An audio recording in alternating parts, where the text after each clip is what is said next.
What is the strangest Bible verse people probably don't know about?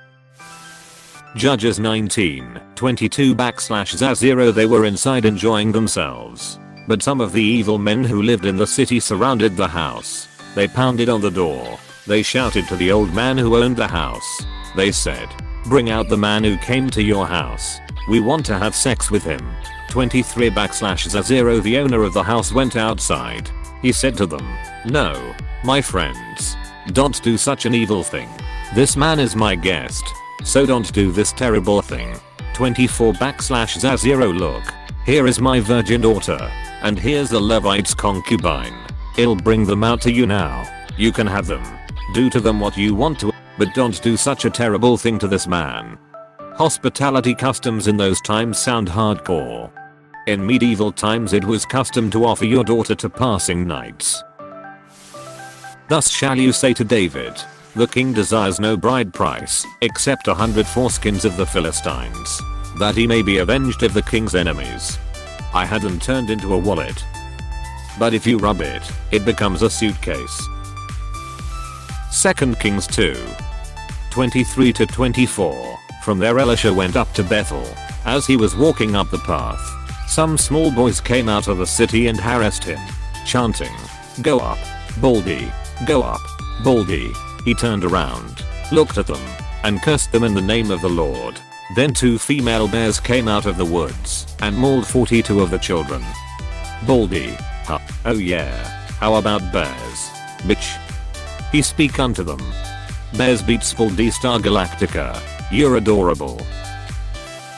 Numbers 31:17. Now therefore kill every male among the little ones, and kill every woman that hath known man by lying with him. Numbers 31:18. But all the women children that have not known a man by lying with him, keep alive for yourselves. So kill the men and women. Save the virgins. I'm curious what the present day interpretation/teaching would be. From what I remember, it has to do with Moses being told to go to war with, don't remember who, but basically a group of people that have denounced God. If he does, so then he'd be able to lay to rest in the land of his ancestors. He does so, killing tens of thousands of men and non-virgin women. Those that are left, half is sold, the rest is given to the soldiers, to do with what they will. Midianites. Then Judah said to Onan, "Lie with your brother's wife, and fulfill your duty to her as a brother-in-law, to produce offspring for your brother." Genesis 38:8-10. That is part of the law. In the Jewish law, if a brother dies, the other brother marries his widow and ensure children for his dead brother. And if they don't want to marry, she takes the brother's shoe and spits in his face. Talking donkey in Numbers 22:28-3028. Then the Lord opened the donkey's mouth, and it said to Balaam, "What have I done to you to make you beat me these 3 times?" 29. Balaam answered the donkey, "You have made a fool of me. If only I had a sword in my hand, I would kill you right now." 30. The donkey said to Balaam, "Am I not your own donkey, which you have always ridden? To this day, have I been in the habit of doing this to you?" "No," he said. "Dark, what are ye doing in my Bible?" Deuteronomy 23:1. He that is wounded in the stones, or hath his privy member cut off, shall not enter into the congregation of the L. More like Deuteronomy A. Elbowing intensifies. EIII. Something. This guy gets it, am I right? Genesis 19:30. Come, let us make our father drink wine, and we will lie with him, that we may preserve seed of our father. That we may preserve seed of our father is a bit of an iffy translation. A better one might be something like that we may bring to life descendants through our father, although that's still not great. The context is that they think everyone in the world is dead except for them and their father, so they want to sleep with him to preserve humanity. Proverbs has some good advice. Better to live on a corner of the roof than share a house with a quarrelsome wife. / Proverbs chapter 21, verse 9 New International Version. I hate my wife lol. Solomon had a lot of wives. I wonder which one he was thinking of when he wrote that.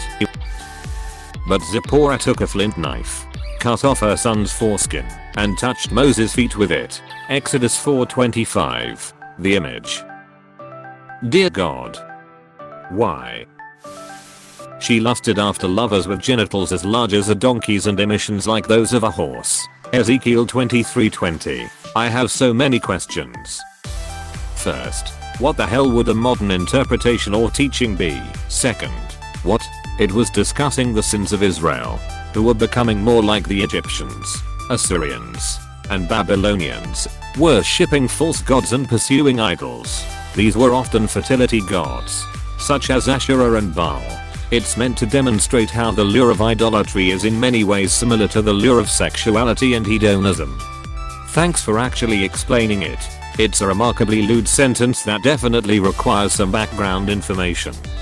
Frankly, a lot of the Bible is like that. There's a lot of stuff that you don't teach to kids. It's a shame that more people don't study the Bible as adults, from an adult perspective.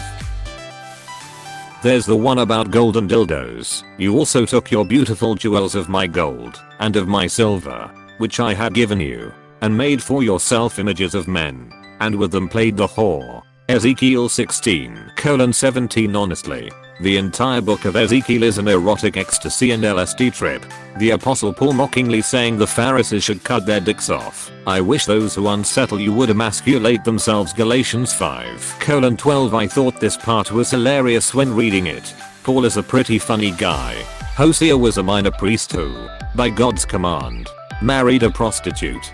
That way, whenever she rented out her body, Hosea could feel and describe the anger and betrayal that God felt from the Israelites. Book of Hosea. I always felt sorry for Hosea. He was ordered by God to be a cuckold. The incest when Lot's daughters got him drunk so they could have sex with him, thus creating two new repugnant nations, Ammonites and Moabites. This was just after their mother died. Genesis 19:30-38. When Jesus says in his Sermon on the Mount, then many people will say they cast out demons, performed miracles, and prophesied in his name. Jesus will say, away from me, I never knew you. Matthew 7:21-23. Kind of sad that even many people who think they are serving God will be condemned according to the Bible, as people were crying out and cutting themselves with swords for their God. Elijah mocked them, saying that their God is probably taking a shit. 1 Kings 18:27 always cracked me up. Yikes. That's like a greatest hits list. Leviticus 14. The Lord said to Moses and Aaron, 30. For when you enter the land of Canaan, which I am giving you as your possession, and I put a spreading mildew in a house in that land. 35. The owner of the house must go and tell the priest, I have seen something that looks like mildew in my house. If you have got a mold problem, you need to get taken care of, otherwise, your neighbors are gonna have a mold problem. Acts 16:19. Paul and Silas are traveling, spreading the word of Jesus. One day, they meet a slave who can tell the future because she's possessed by a demon, and who acts as a professional fortune teller for her masters. With her powers, she recognizes that Paul and Silas are holy men who preach the one true path to salvation, and she gets so excited she starts following them around, shouting to everyone about how great they are. This makes Paul really annoyed, and eventually he exorcises her on the spot, just to get her to shut up. Then the slave's masters have Paul arrested, on the grounds that without the slave's demon, they can't make money using her as a fortune teller anymore. What follows is the weirdest episode of the People's Court ever. Happy is the one who seizes your infants and dashes them against the rocks. Psalm 137:9. Are we cursing the children of enemies/blasphemers, or are we sacrificing our children gleefully to a higher purpose? The context is during the Hebrew exile in Babylon. Jerusalem and the temple were destroyed, and the Hebrews were taken to Babylon as chattel. Prior to this verse we have the Babylonians taunting their slaves, saying, sing us a happy song of your destroyed kingdom in V3. The psalmist then goes on to emotionally recall their former country, saying they'll never forget it, and cursing themselves then, if they ever do. They then beseech the Lord to never forget the atrocities committed against them by the Babylonians or Edomites. And then we have verse 9, which is essentially the psalmist shouting back to the Babylonian captors from V3, I'll ducking kill your children and be happy when I'm doing it. This is how the Bible should be taught. I enjoyed that, thanks. As a dog returns to his vomit, so a fool repeats his folly. Proverbs 26:11. As a dog owner and a fool can confirm. When a man strikes his male or female slave with a rod so hard that the slave dies under his hand, he shall be punished. /0 If, however, the slave survives for a day or two, he is not to be punished, since the slave is his own property. Exodus 21:20-21 NAB. This simultaneously endorses slavery and tells me what I can and can't do with my own property. This is an outrage. I buffet my body daily. I mean, in context it makes sense, but out of context it sounds like a good way to get fat, or to appease cannibals. So we boiled my son, and did eat him, and I said unto her on the next day, Give thy son, that we may eat him, and she hath hid her son. 2 Kings chapter 6, verse 29 King James Version. Even if it's in reference to flesh of the Christ. WTF. So, Samaria was under siege by the king of Syria. There was a famine in the land, to the point that a donkey's head was sold for 80 pieces of silver. People were starving. And yes, they literally resorted to cannibalism. The Bible does not make excuses for the depravity of people. Yes, people are messed up. That's actually part of the theme of the Bible. The rest of it is that Jesus, God's son, died so we could be saved from our sin and live with him in heaven. Actually, it is uncomfortably common for people to resort to cannibalism during long sieges, even in recent history, i.e., the Siege of Leningrad, now St. Petersburg, 1941 to 1944. Suppose a man comes into your meeting wearing a gold ring and fine clothes, and a poor man in filthy old clothes also comes in. /0. If you show special attention to the man wearing fine clothes and say, here's a good seat for you, but say to the poor man, you stand there, or sit on the floor by my feet. /0. Have you not discriminated among yourselves, and become judges with evil thoughts? James 2:2-4. This is pretty good stuff right here. Lots of bad stuff in the Bible, but this is pretty good. 1 Timothy 2:12 I do not permit a woman to teach, or to have authority over a man. She must be silent. They should be silent, and not be allowed to teach, or to tell men what to do. Wanna point out that some people do believe sexist parts of the Bible such as this were added later on. From what I've learned about this passage, apparently in the many other religions, pagan religions, as they call them, women were often the ones performing most of the ritualistic ceremonies/rituals.